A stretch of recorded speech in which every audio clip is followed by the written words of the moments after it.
नाजरीन ये देख सकते हैं कि हॉस्पिटल के बाहर स्टील वायरिंग की जा रही है। पुलिस की एक बड़ी तादाद यहाँ पर तैनात कर दी गई है, जिसके बाद अभी स्टील वायरिंग भी की जा रही है। ये हम आपको लाइव अपडेट कर रहे हैं पिम्स हॉस्पिटल के बाहर से, जहाँ पर स्टील वायर्स की जा रही हैं।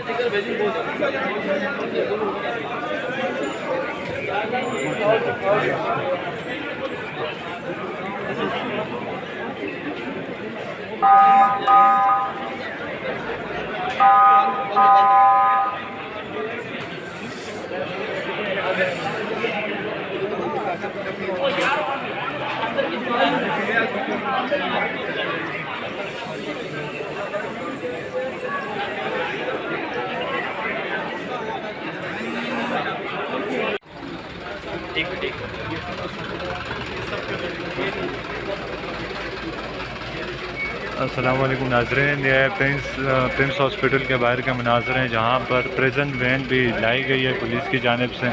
अभी ये नहीं पता कि इसके पीछे क्या वजह है और पिम्स के बाहर प्रिजन वैन क्यों लाई गई है।